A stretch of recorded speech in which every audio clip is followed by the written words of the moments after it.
इति कृत्वा एव अहं साक्षात् अग्रे सरामि। सम्प्रति अस्मत् समक्षम् अस्मत् पुरतः विराजन्ते प्रोफेसर सत्यप्रकाश दूये महाभागाः।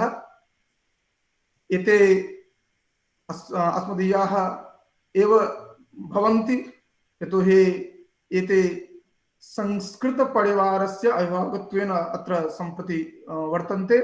ते अहं तान् समनुरुन्धे यत् ते आगत्य स्वकीय वक्तव्यम् अत्र प्रस्तुवन्तु, अपि च आशीर्वादान् प्रयच्छन्तु इति सादरं प्रोफेसर सत्यप्रकाश पांडे महाभागाः। दुबे महाभागा, दुबे महाभागा, क्षम्यताम्। आम् आम्। शब्दानां जननी त्वमेव भुवने वाग्वादनी तुच्यसे, त्वत्तः वासव केशव प्रभृतयो प्याविर्भवन्ति ध्रुवम्, लीयन्ते खलु यत्र कल्प विरमे ब्रह्मादयस्तेप्यमे, सा त्वं काचिदचिन्त्य रूप महिमा शक्ति परा गीयते। नमः पूर्वेभ्यः पथिकृतिभ्यः। उन सभी अग्रजन्मा ऋषियों को नमन जिन्होंने हमारा मार्गदर्शन किया है, हमें पाथेय प्रदान किया है। मोदते मेन्तः करणम अत्र महेंद्रगढ़स्थ हरियाणा केंद्रीय विश्वविद्यालयस्य संस्कृत विभागेन समायोजितायाम् अस्यां शोध संगोष्ठ्याम् आत्मानं प्राप्य मान्याः तत्रत्यानां कुलपतिवर्याणां श्रीमतां टंकेश्वर कुमार महाभागानां सन्नेतृत्वे तथा च संस्कृत विभाग प्रमुखानां प्रोफेसर रणवीर सिंह महोदयानां दिशा निर्देशे एवं च दिल्ली विश्वविद्यालयतः प्रोफेसर राधा माधव भारद्वाज महोदयानां सारस्वतातिथित्वे तथा च शास्त्रेषु कृतभूरि परिश्रमाणां जाह्नवी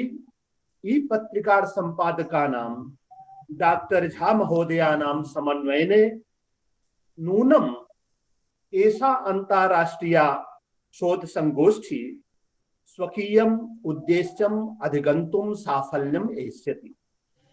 अस्मिन् अवसरे ज्ञान विज्ञान विषयान् हृदि निधाय ये केऽपि सन्नद्धाः सम्बद्धाः अस्माकम् अनुसन्धित्सवः त्रयांशः छात्राः तान् अपि अहं शुभाशिषा परिपूरयामि, आभारं प्रदर्शयामि।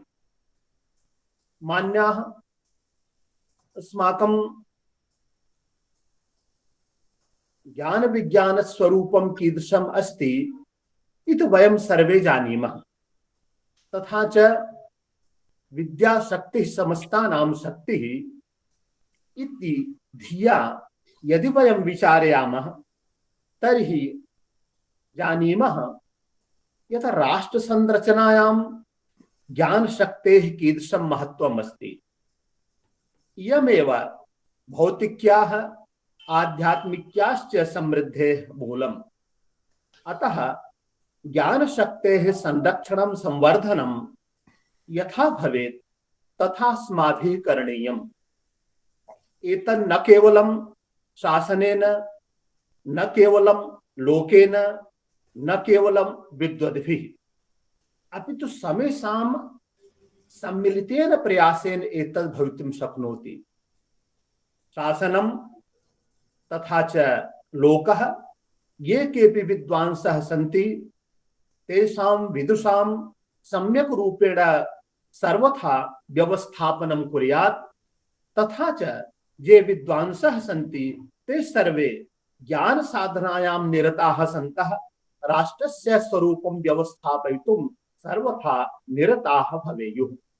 अतः कथितम् अस्ति, मान्याः, विद्वद्भिः मानसन्तुष्टैः नित्यं संवर्ध्यमानया विद्यया रक्षितं राष्ट्रं प्रसीदति न सीदति। विद्वानों का सम्मान किया जा रहा है शासन के द्वारा, राष्ट्र शासन के द्वारा, समाज के द्वारा, तो विद्वानों का भी ये कर्तव्य होता है वो भगवती सरस्वती की आराधना में रत रहते हुए अपने समाज को, अपने राष्ट्र को एक कुछ ऐसी नई दिशा प्रदान करें।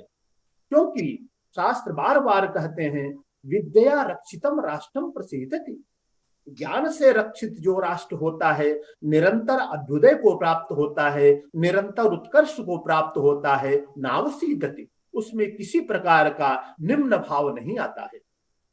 मित्राणि, अस्माकं ये ऋषयः महर्षयः कथं भवेत् अस्माकं राष्ट्रस्य स्वरूपम् इत्येतस्मिन् विषये तेपि जागरूकाः आसन्। तैः चिन्तनं कृतं यत् अहं राष्ट्रस्याभिवर्गे निजो भूयासमुत्तमः। हम राष्ट्र को अपना मानते हुए उस राष्ट्र में जितने भी वर्ग हैं उन सभी में अपनों को श्रेष्ठ प्रतिपादित करने का हम यत्न करें। हमारा ये कर्तव्य होना चाहिए, हमारा ये संकल्प होना चाहिए, हमारा ये भाव होना चाहिए। हमारे ऋषियों ने और भी चिंतन किया है मित्रों। वो कह रहे हैं भद्रमिच्छन्तः ऋषयः स्वरविदस् तपो दीक्षाम उपनिषेदुरग्रे। बड़े स्पष्ट शब्दों में कह रहे हैं हमारी ये कामना है, हम क्या करें?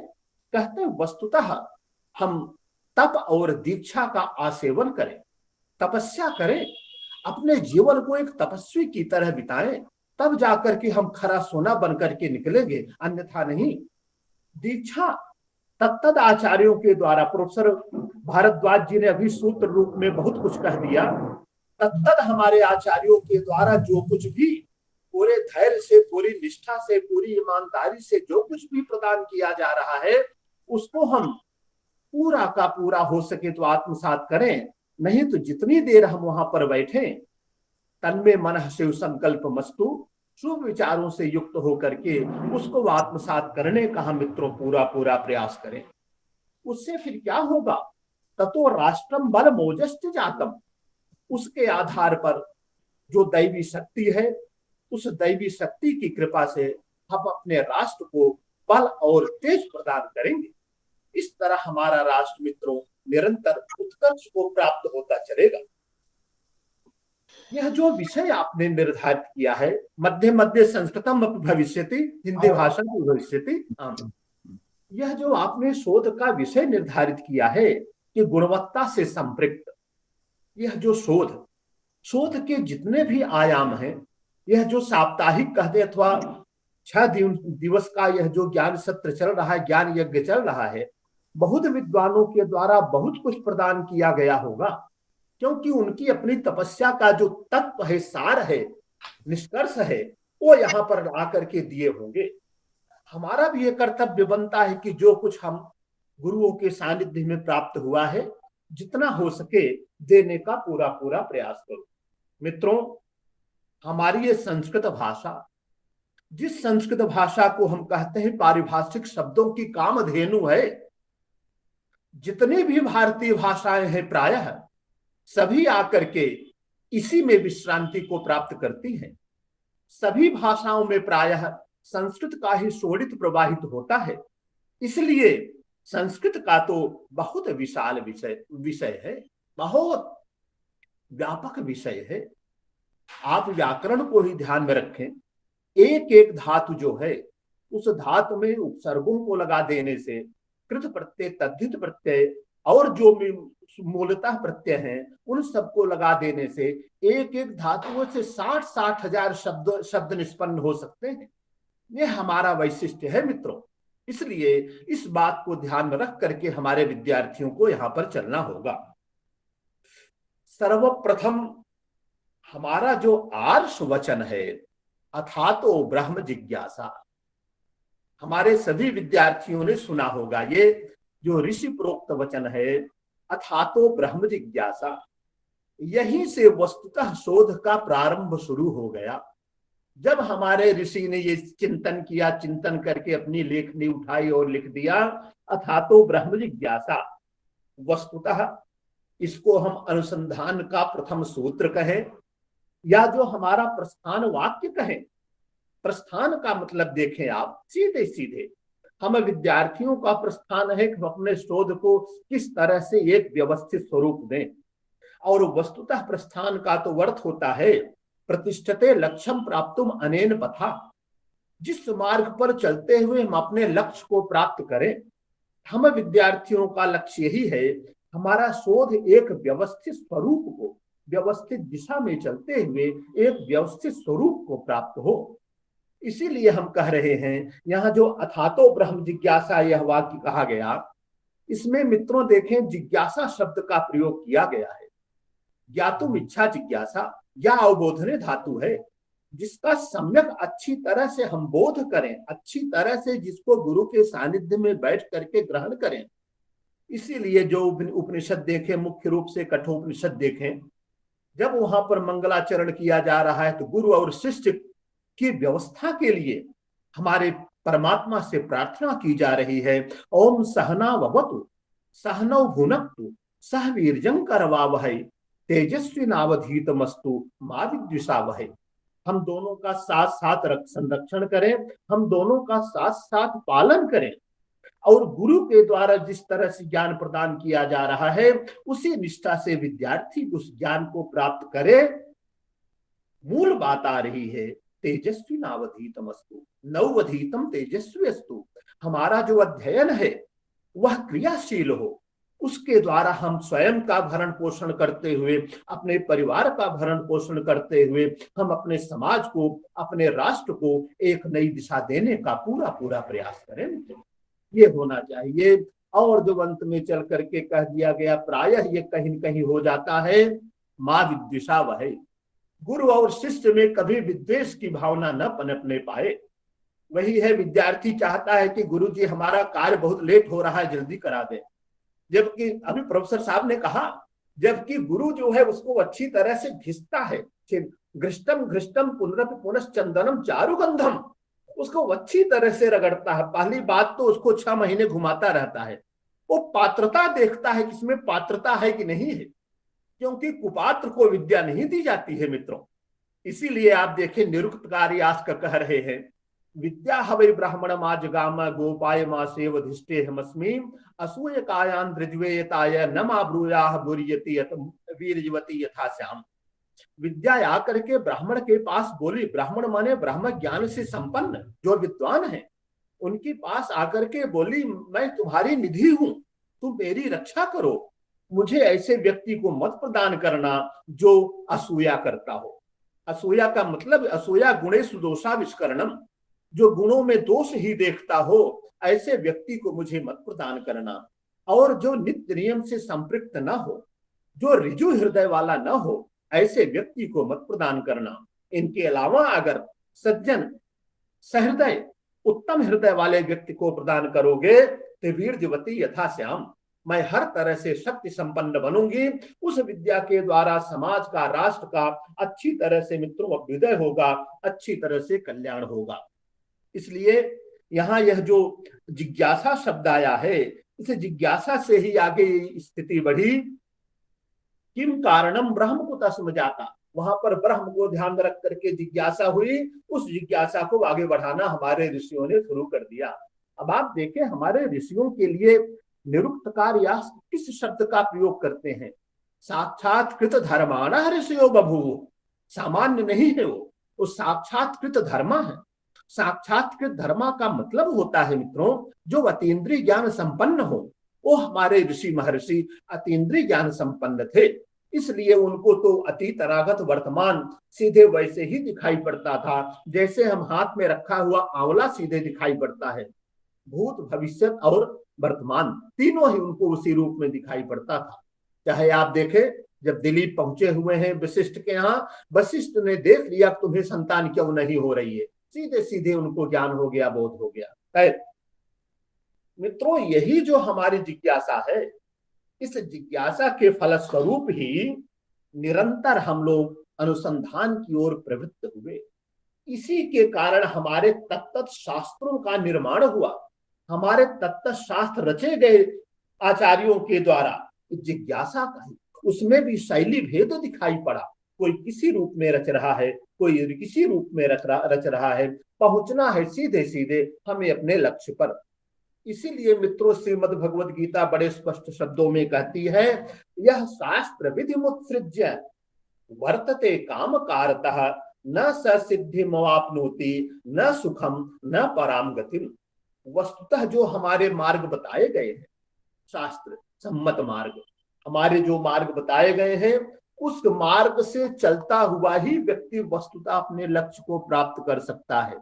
उस मार्ग का उसने परित्याग कर दिया तो न स सिद्धिमवाप्नोति, वह जो लक्ष्य है, लक्ष्य च्युत हो गया वह व्यक्ति, वह सिद्धि को नहीं, सफलता को नहीं प्राप्त कर सकता है। इसलिए मित्रों बार बार ये बात कही जा रही है कि निश्चित रूप से गुरु के द्वारा जो मार्ग दिखाया जा रहा है, इसलिए गुरु के लिए यहाँ पर मार्ग निर्देशक शब्द का प्रयोग होता है। रास्ता दिखाता है, घर तक नहीं पहुंचाता है। ये नहीं कि घर तक ले जाके, माने पूरा अब परिस्थिति बदल गई है, क्या कहे उसके बारे में कुछ कहना नहीं है। बाकी गुरु तो यही होता है, सीधे रास्ता दिखा दिया, अनेन पथा गंतव्यम, इस मार्ग से तुम चले जाओ, बस अपने लक्ष्य को प्राप्त कर लोगे। उसमें निष्ठा है, ईमानदारी है, आत्मविश्वास है, तो जाकर के अपने लक्ष्य को प्राप्त कर लेगा। इसलिए भगवान श्री कृष्ण पुनः कह रहे हैं, तस्मात् शास्त्रम प्रमाणम ते कार्याकारी व्यवस्थित। कुछ भी करना हो हमें, उचित और अनुचित किसी प्रकार का भी, प्रोफेसर साहब ने कहा कि हम लोग मननशील हैं, चिंतनशील हैं, विचारशील हैं, क्योंकि मनुष्य का मतलब ही हो अमृतो मननात् मनुष्य है, जो मननशील है। इसीलिए वेद व्यास को कहना पड़ा, नहीं मानुषा श्रेष्ठ कर्म ही किंचित, मनुष्य से श्रेष्ठ अन्य कोई भी नहीं है।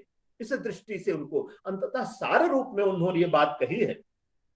मित्रों वस्तुतः शोध का तात्पर्य क्या है? शोध का तात्पर्य है दोषापनयन पूर्वक अतिशय गुणाधान। जो कुछ शोध कई अर्थों में प्रयुक्त होता है, जैसे हम खेत में निराई गुणाई करते हैं, वहां पर भी एक शोध होता है। जो मुख्य बीज हमने डाला है, उसके अलावा जितनी भी चीजें वहां पर पहुंची हुई निकली हुई हैं, उन सबको निकाल देना, वो भी एक वहां पर शोध कहलाता है, निराई गुणाई जो है। हम इस रूप में शोध यहाँ किस रूप में करें? कहते दोषापनयन पूर्वक अतिशय गुणाधान। जितने भी दोष हैं, दोष का मतलब जहां पर कहीं हमें अज्ञानता भरी हुई है, उस अज्ञानता का निराकरण करते हुए उत्तम गुरु के सानिध्य में बैठ करके, क्योंकि वहां पर समित पाणी श्रोत्रियम ब्रह्मनिष्ठम हमारा वेदांत कह रहा है, गुरु के साथ जिस तरह से सिर धूप से तपतपा रहा है, हम सीधे सीधे सरोवर का आश्रय ग्रहण करते हैं मित्रों, उसी तरह से हम इस सांसारिक जो चाकचिक्य है, माया मोह है, इससे अपने को हटाते हुए शास्त्र में प्रवृत्ति के लिए, उचित मार्ग प्राप्त करने के लिए हम सीधे सीधे अपने गुरु की शरण ग्रहण करते हैं। फिर उसके बाद वह हमारी पात्रता देख करके हमको आगे बढ़ाने का वो पूरा पूरा प्रयास करता है। इसीलिए कह रहे हैं तो दोषापनयन पूर्वक अतिशय गुणाधान। हम में केवल गुणाधान ही नहीं, अतिशय गुणाधान, एक इस तरह के नए संस्कार को हम प्राप्त करें, क्योंकि हमारी पहली पाठशाला हमारा परिवार होता है, माता पिता होते हैं, उसके बाद गुरु ला करके हमको किसी न किसी रूप में कुछ एक विशेष संस्कार प्रदान करते हैं, देते हैं। इसको वैसे ही समझें, जैसे जैसे हम मानव आगे बढ़ते चले गए, ज्ञान विज्ञान से संबंधित जो विषय ही इनका विस्तार होना शुरू हुआ, तो ये जो शोध शब्द है मित्रों, शोध शब्द का अर्थोत्कर्ष भी हुआ, शोध शब्द का अर्थ विस्तार भी हुआ। तात्पर्य क्या निकला कि कोई भी चीज हो, उसके तल में जाकर के, उसकी गहराई में जाकर के विचार पूर्वक उसके मर्म को, उसके रहस्य को अच्छी तरह से समझ करके उसके नवनीत को निकाल करके बाहर ले आना, वस्तुतः शोध का यही अर्थ है इस रूप में। तो दूसरी बात है, धीरे धीरे इसका अर्थ कई रूपों में व्यवस्थित किया गया, कोई बात नहीं। ये कब होता है, कैसे निकाला जा सकता है? महाभाष्यकार ने इसके बारे में एक बहुत अच्छा मंत्र दिया है, ऋग्वेद का लिया है। सक्तम्युति तौना पुनंतो यत्र धीरा मनसा वाचमक्रता अत्रा सखायः सख्यानि जानते भद्रैषाम लक्ष्मीर निहिताधिवाची। कह रहे हैं सक्तम्युति तौना। लग रहा है कि महाभाष्यकार ने जब सक्तम्युति तौना देखा तो उनके समय में सत्तू ज्यादा चलता था, और इसलिए उन्होंने ऋग्वेद के उस काल के उस शब्द को ध्यान में रख करके सख्त नियुक्ति। आजकल हम लोग आटा छानने की बात करते हैं, उन्होंने कहा जिस तरह से चालनी के द्वारा सत्तू छाना जाता है, तुष तुष ऊपर रख लेते हैं, तत्व तत्व हम निकाल लेते हैं। पुनंतो यत्र धीरा मनसा वाचमकृत। इसी तरह से हम गुरु के सानिध्य को प्राप्त करके पहले तो उनसे ज्ञान प्राप्त करके अपने वाणी को व्यवस्थित स्वरूप देने का प्रयास करते हैं। भद्रैषाम लक्ष्मीर निहिताधिवाची, क्यों? अत्रा सखाया सख्यानि जानते। जब तक हम उस विद्या से, उस ज्ञान से सख्य भाव को नहीं प्राप्त करेंगे, जब तक हम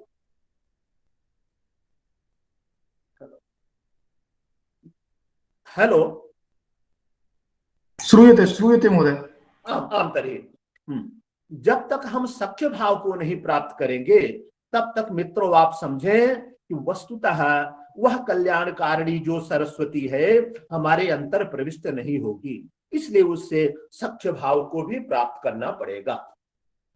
अब यह जो शोध शब्द है, इस शोध शब्द के लिए अनेक शब्दों का प्रयोग आगे चल करके होने लगा। अनुसंधान शब्द दिया, हमारे विद्यार्थी गण बैठे अनुसंधान शब्द को पढ़े होंगे अभिज्ञान शाकुंतलम में। तत्साधुकृत संधानम प्रतिसंहर सायकम, वहां संधान शब्द का प्रयोग आया हुआ है। अब यहाँ पर देखें केवल एक उपसर्ग लगा हुआ है, लेकिन यहाँ हम अनुसंधान में देख रहे हैं दो उपसर्ग लगा दिया। मित्रों मैं ये कहना चाहता हूं कि ये जो हमारे उपसर्ग होते हैं, ये आज के मीडिया हैं, ये जिसको चाहे ऊपर उठा दें, जिसको चाहे नीचे गिरा दें। सु उपसर्ग लग जाए तो समझ लिए उसका तो कल्याण हो गया, उसकी प्रशंसा हो गई, और कहीं दुर उपसर्ग लग गया तो गया काम से फिर वो। इसीलिए इन उपसर्गों को हम मीडिया के रूप में, चैनल के रूप में व्यवस्थित करें तो कोई दिक्कत नहीं होगी। अनुसंधान शब्द जो दिया गया, इसका मतलब क्या है? सोपज्ञ चिंतन पूर्वक हमारा जो स्वयं का चिंतन है। आचार्य श्री ने अभी कहा, प्रोफेसर भारद्वाज जी ने, ये नहीं कि ऐसा हो कि कहीं से ला करके वही ला करके रख दो, मक्षिका स्थाने मक्षिका, सुबह उसके स्थान पर वही ला कर रख दो, डिग्री ले लो, इससे यश नहीं फैलेगा, अपयश ही प्राप्त होगा। इसीलिए सोपज्ञ चिंतन पूर्वक अपना चिंतन, जो कुछ गुरु ने पढ़ाया है उसके आधार पर हमने क्या चिंतन किया है, उस चिंतन के साथ फिर वस्तुतः हमारा जो विषय हो उस विषय के निष्कर्ष तक पहुंचे, ये अनुसंधान शब्द का अर्थ होता। मित्रों इसी के साथ एक शब्द और है, गवेषणा शब्द।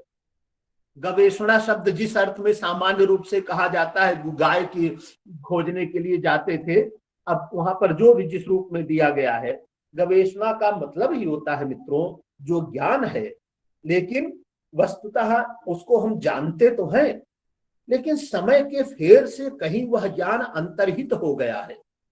उस अंतर्हित ज्ञान को अच्छी तरह से ढूंढ करके बाहर निकालना, इसको हम गवेषणा के रूप में देखते हैं।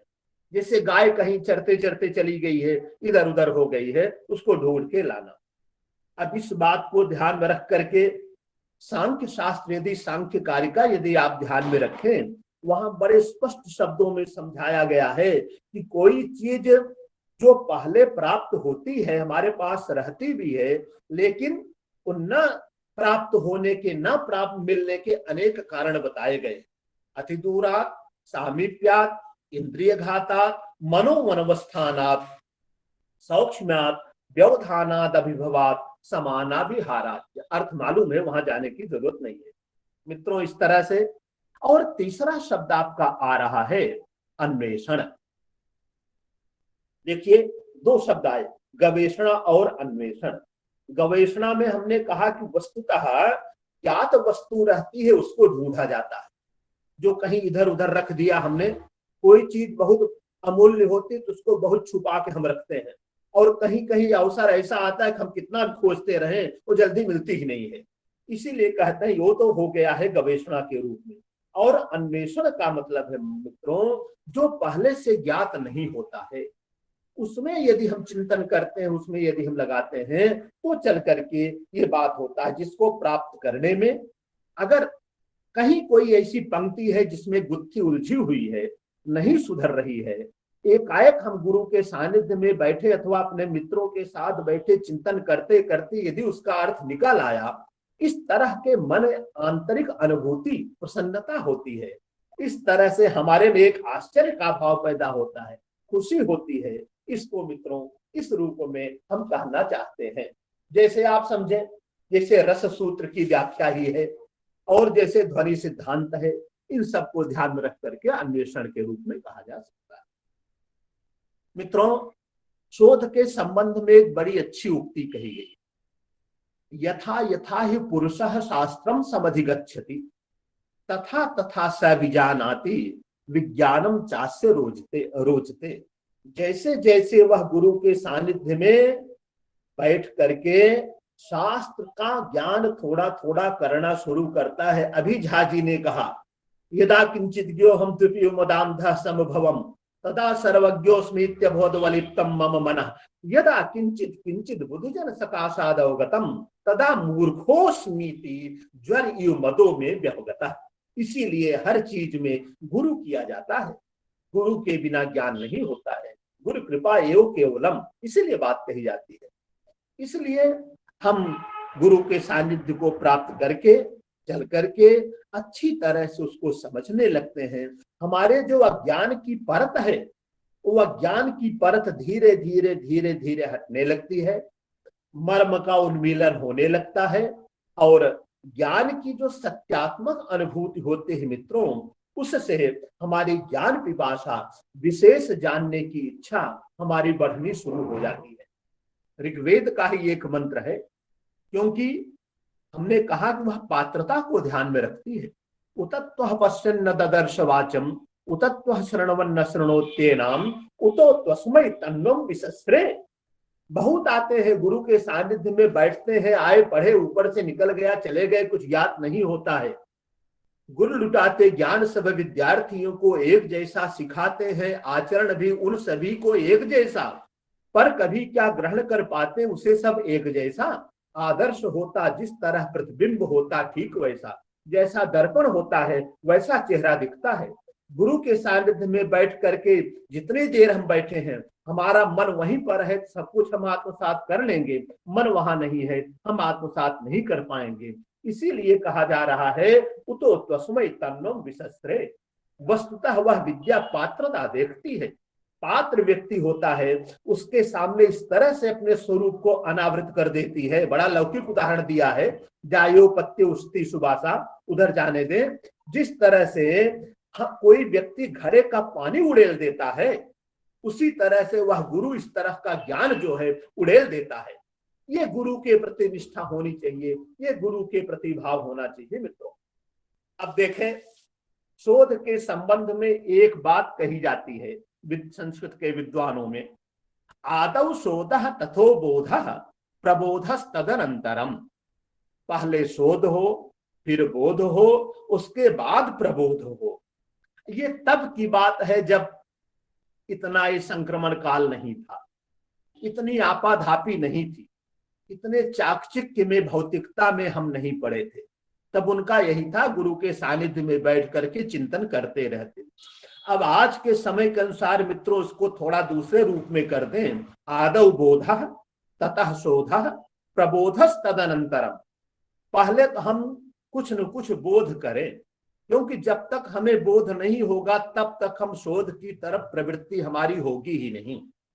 इसलिए जितना हो सके हम बैठ करके पूरा स्वाध्याय करें, अध्ययन करें। बार बार हमारे शास्त्र तैत्तिरीय उपनिषद की शिक्षा वल्ली तो बार बार कहती है, स्वाध्याया न प्रमथितव्यम, स्वाध्याय से प्रमाद न करें। और कहीं भी गुरु में, गुरु का जो ज्ञान है, गुरु में जो अच्छाई है उसको ही ग्रहण करें। गुरु का भी दोष देखने लगोगे तब तो हो चुका। फिर यान्यस्माकं सुचरितानि तानि त्वया उपास्यानि नोइतराणि, बार बार गुरु कह रहे हैं वहां पर। इसीलिए कह रहे हैं आदौ बोधः।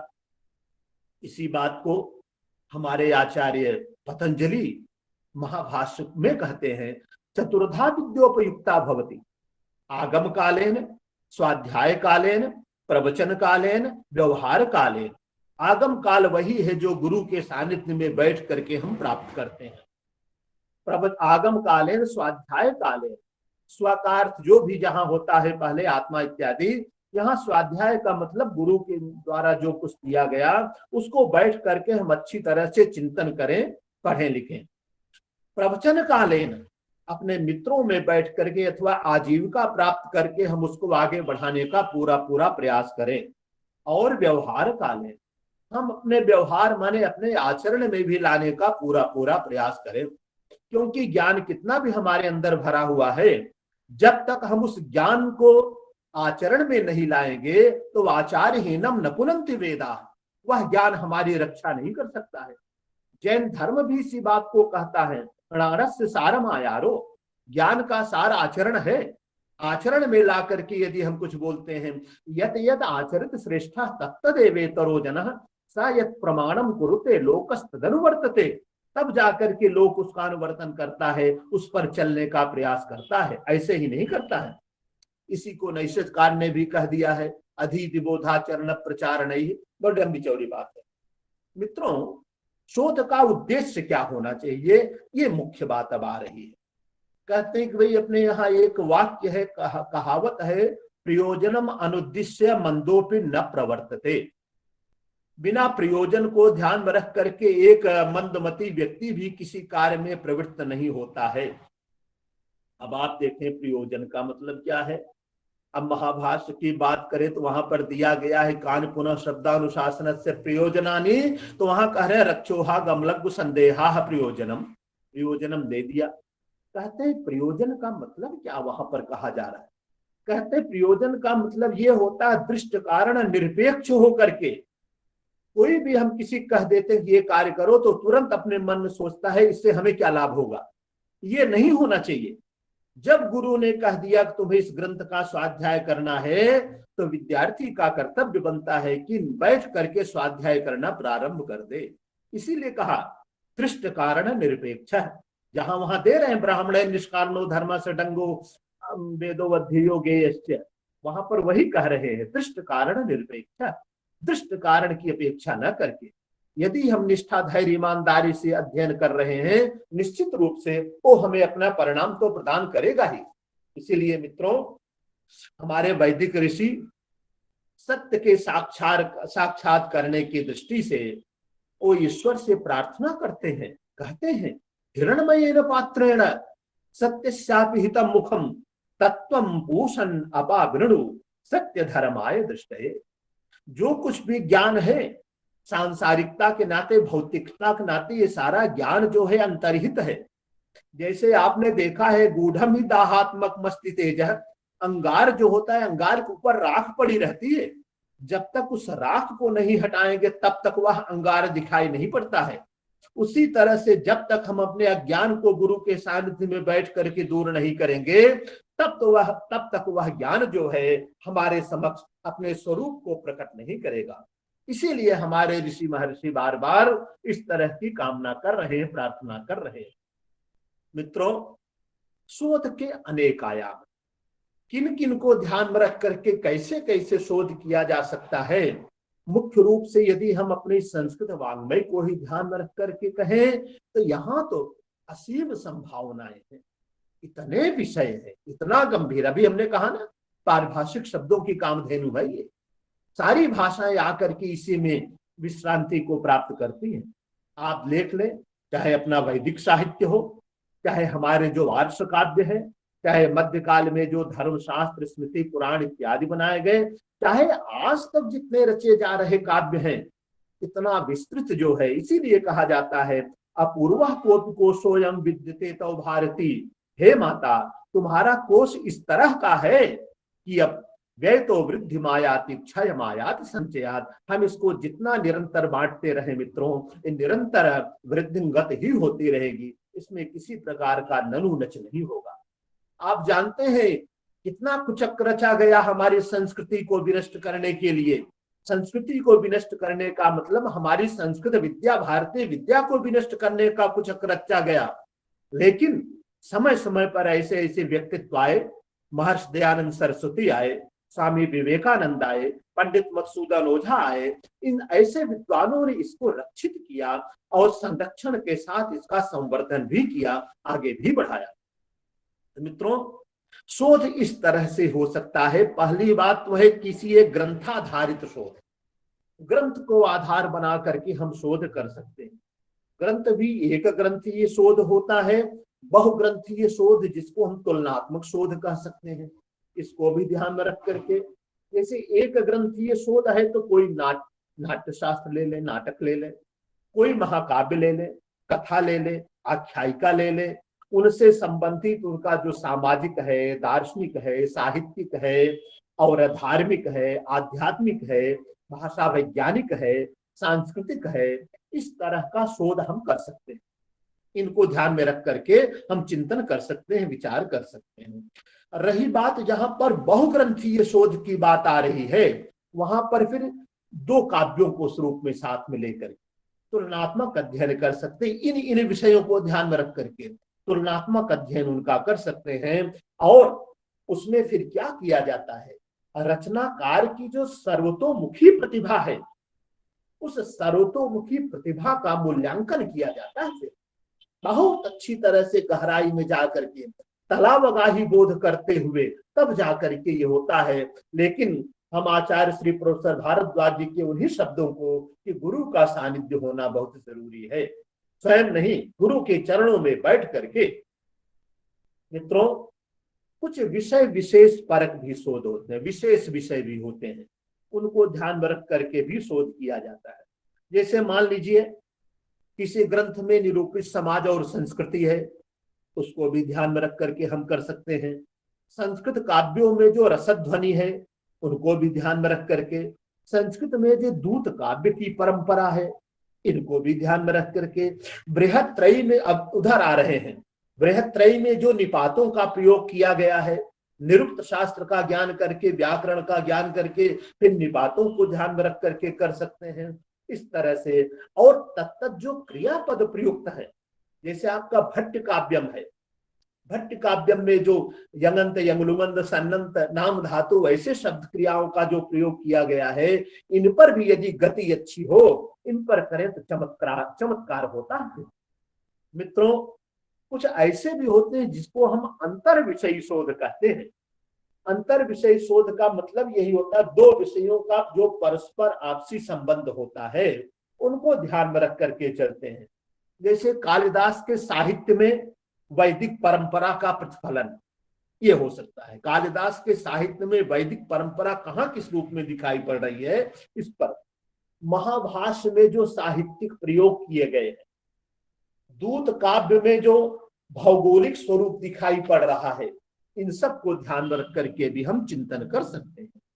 मित्रों, अगला है जिसको हम कहते हैं समस्या मूलक शोध, यानी वैदिक और पौराणिक ऐसे उनमें अनेक विषय आपको मिल जाएंगे जो समस्या से भरे पड़े हैं। जैसे हम जानते हैं सोमलता क्या है, सोमलता का स्वरूप, सोमलता के संबंध में चिंतन करें, विचार करें। लेकिन वही है दृढ़ निष्ठा, दृढ़ ईमानदारी और पूरा धैर्य, ये होना आवश्यक है। सरस्वती नदी, आप कुरुक्षेत्र में, प्रोफेसर साहब तो वहीं थे, रणबीर सिंह जी, कुरुक्षेत्र में हम लोग गए थे, वहां पर पुनश्चर्या पाठ्यक्रम में, कार्यक्रम में हमको लिवा करके दिखाए भी थे जाकर के, जहां पर वहां पर सरस्वती नदी का प्रवाह दिखाई पड़ रहा था। और आ रहा जैसे अवतारों का क्या रहस्य है, अवतार जो हुए हैं उनका वस्तुतः क्या रहस्य है, पुराणों से खोज करके निकाले इनको। स्वर्ग और नरक का वैज्ञानिक दृष्टिकोण क्या है, क्या है ये स्वर्ग नरक। और मित्रों, मेघदूत का जो रामगिरी आश्रम है और अलकापुरी जो है, ऐसे जो समस्या मूलक विषय हैं, इन समस्या मूलक विषयों पर भी हम चिंतन कर सकते हैं, विचार कर सकते हैं। कुछ क्षेत्रीय शोध होते हैं, क्षेत्र विशेष देश काल परिस्थिति को ध्यान में रख करके वहां पर चिंतन आता है। इस कोटि में हम चिंतन करें, जैसे कश्मीर शैव परंपरा, एक क्षेत्र को ध्यान में रख करके। दक्षिण भारत के जो देव मंदिर हैं, काशी की जो साहित्य साधना है, उस साहित्य साधना में व्याकरण के भी, साहित्य के भी, दर्शन के भी, न्याय के भी, इन सारे को अलग अलग लेकर के भी कर सकते हैं, एक साथ भी, जैसा भी हो। और साथ साथ पौराणिक काल में, वैदिक और पौराणिक काल में जो काशी का स्वरूप था, उस काशी के स्वरूप को देखें। उस समय भारतीय स्वातंत्र संग्राम में संस्कृतज्ञों का क्या योगदान है, इन विषयों को ध्यान में रख करके मित्रों हम शोध कर सकते हैं। हमें लग रहा है कि सारे विषय आए होंगे आपके सामने, लेकिन फिर भी बार बार कहने का तात्पर्य होता है उसकी दृढ़ता को स्थापित करना। उसको बार बार हमारे यहाँ कोई भी चीज 2 बार कही जाती है, दाढ़ बोधकत्वम तत्र, वहां दृढ़ता दिखाई जाती है कि वस्तुतः आपको इसी रास्ते पर चलना है, इससे इधर उधर नहीं होना। और आ रहा मित्रों जैसे सर्वेक्षणात्मक शोध, अन्य विषयों में तो होता है ये सर्वेक्षणात्मक शोध, अपने इसमें भी संस्कृत साहित्य में भी जैसे समाज परंपरा है, भाषा साहित्य है, धर्म संस्कृति है, इनको देख करके हम शोध कर सकते हैं, चिंतन कर सकते हैं। एक ऐसा होता है जिसको हम कहते हैं विवरणात्मक शोध। इस विवरणात्मक शोध को एक तरह से हम संग्रहात्मक शोध कहते हैं। मान लीजिए हमारे जो अष्टाध्यायी है, अष्टाध्यायी के जितने सूत्र हैं, तत्त सूत्रों पर हमारे काशिकावृत्ति से लेकर के अथवा जो प्रक्रिया कौमुदी है उधर चले जाएं, प्रक्रिया कौमुदी को की तरफ ले लें, अथवा काशिकावृत्ति जो पारंपरिक है, इन सब को ध्यान में रख करके जो जो तत्त वृत्तियां लिखी गई हैं, आगे तत्त आचार्यों ने आकर के उस पर वृत्ति लिखी है और कुछ चिंतन किया है, उसको एक जगह समाहित करने का भी हम पूरा प्रयास कर सकते हैं। किसी को देखना हो एक जगह समाहित है, उसको ला करके देख लिया जाए कि ये चिंतन इन्होंने किया, ये चिंतन इन्होंने किया। वहां पर जो पुनरावृत्ति हुई उसको छोड़ करके मूलतः जो उनके द्वारा चिंतन किया गया है उस चिंतन को लेकर के हम चले। जैसे हमारे वैदिक संहिताएं हैं, जो वैदिक संहिताओं का जो भाष्य है, उन भाष्यों पर हम चिंतन कर सकते हैं। उस क्रम को ध्यान में रख करके चलें। श्रीमद् भगवद गीता की जितनी भी संस्कृत की टीकाएं हैं उनको ध्यान में रख करके चले। मेघदूत का जो भाषानुवाद, हमारे जोधपुर में ही एक सर्व भाषा कालदासीय में एक संस्था है, सदस्य हूं मैं उसका, उसमें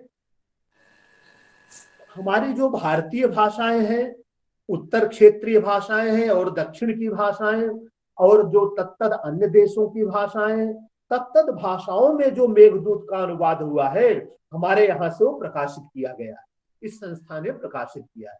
अब मिलती नहीं, हमारे पास एक ही प्रति है उस रूप में। इस रूप में हम इसको भी लेकर के ध्यान में रख करके कर सकते हैं। मित्रों, तत्त ग्रंथानुक्रमणी भी जैसे हम देख लेते हैं, हमारे आचार्य कहते हैं, आचार्यों को तो पूरा ज्ञान था, वो तो कह देते हैं इस ग्रंथ में यहाँ पर लिखा हुआ है। अब उस ग्रंथ में कहाँ पर लिखा हुआ है ये हम खोजें तो बड़ा लंबा चौड़ा समय लगेगा। इसलिए जैसे व्याकरण में आएगा केचित, इतरे, अपरे, अब ये केचित कौन है, इतरे कौन है, अपरे कौन है, इन सबको भी समझना बड़ा दुरूह होता है। इसलिए इनको भी ध्यान में रख करके चिंतन किया जा सकता है। मित्रों, इसका इतिहास बड़ा लंबा चौड़ा है। शोध का इतिहास जो है बड़ा बहुत विस्तृत। हमारे यहाँ तो इस शोध को जो अपने इंग्लिश में रिसर्च शब्द का प्रयोग किया जाता है, हमारे यहाँ उसको ऋषिचर्या कहते हैं। ऋषिचर्या किस रूप में कहते हैं? ऋषि जब अपने विद्यार्थी को बाण की शिक्षा देता था, उस बाण को चढ़ा करके आगे चलाता था विद्यार्थी, फिर जाकर के उस बाण को खोज करके लाता था। अथवा हमारे ऋषि महर्षि ही किसी एक विषय को लेकर के जिस तरह से चिंतन करते थे उसी में निरंतर लगे रहते थे, ऋषिचर्या के नाम से जाना जाता है, जिसको आज हम रिसर्च के रूप में कहना शुरू कर दिए। पुनः पुनः सर्च, अच्छी तरह से उसका अन्वेषण करना, अच्छी तरह से उसको खोज में लाना, ये सारी चीजें आ रही। जैसे हमारे इन्हीं का परिणाम है मित्रों कि हमारे सारे आर्ष ग्रंथ बने हैं। वो जो आर्ष ग्रंथ बने हैं वो शोध रूप में है, क्योंकि हमारे ऋषि है मंत्र दृष्टार, मंत्रों का साक्षात्कार करने वाले थे, उन्होंने मंत्रों का साक्षात्कार किया, उसके साथ ही शोध परंपरा को प्रारंभ भी कर दिया उसी रूप में। और उसका परिणाम क्या निकला? उन्होंने उसको कार्य रूप में भी, अनुष्ठान रूप में भी देखा किया। जैसे कहते हैं स्वर्ग कामो यजेत, अगर स्वर्ग को प्राप्त करना है तो यज्ञ करना चाहिए। कितने कितने आए हैं, ज्योतिषों में इससे ये चीजें बताई गई है। इन्हीं का ये इन्हीं के फलस्वरूप हमारे निघंटु बने, हमारे ब्राह्मण ग्रंथ बने, हमारे आरण्यक ग्रंथ बने। मित्रों जितने भी हैं, ये कितना लंबा चौड़ा नाम ले हम, उपनिषद आए इतने, जिसमें फिर आगे द्वैत अद्वैत द्वैताद्वैत विशिष्ट अद्वैत कितनों का जन्म। आजकल चलते चलते यदि हम देखें तो वस्तुतः वृत्ति हो गई, भाष्य हुआ, व्याख्या हुआ, चूर्णी हुई, पंजिका हुई, अवचूर्णी हुई, निरुक्ति हुई, विवरण हुआ, वृत्ति विवृत्ति हुई, दीपिका हुई, इस तरह से सारी चीजें मित्रों आ जाती हैं। फक्किकाएं हैं, पद्धति है, समीक्षा है, समालोचना है। अब आप कहेंगे कि शोध और समीक्षा में अंतर क्या होता है, कोई अंतर है क्या? कहते हैं इसमें भी थोड़ा सा अंतर है मित्रों। कहते हैं क्या अंतर है? इन्होंने स्पष्ट रूप से बता दिया कि शोधार्थी जो होता है वो तटस्थ भाव से, तटस्थ भाव का मतलब केवल एक ही अच्छाइयां नहीं, अगर उसमें कहीं कुछ वैसा भी दिखाई पड़ रहा है उसको भी लाके रखने का प्रयास करता है। वहां पर दूसरे ग्रंथों से शोध करके अथवा गुरु के सानिध्य में बैठ करके चिंतन करके बताता है वस्तुतः यहाँ पर ये होना चाहिए। इसीलिए कहा तटस्थ भाव से शोध के उद्देश्य की पूर्ति करता है। लेकिन ये जो समीक्षा होती है इसमें तटस्थता आवश्यक नहीं है मित्रों, क्योंकि समीक्षा आत्मपरक होती है। एक ही ग्रंथ को लेकर के अलग अलग तरह की समीक्षाएं की जाती हैं। हमारे मन में कुछ भाव आ रहे हैं उसको ध्यान में रख करके हम किसी रूप में चिंतन कर सकते हैं, किसी के मन में किसी रूप में भाव आता है उसको चिंतन कर सकता है।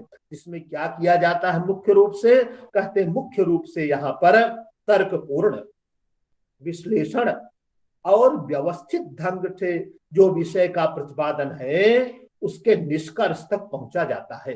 ये वस्तु से समीक्षा के रूप में दिखाई पड़ता है।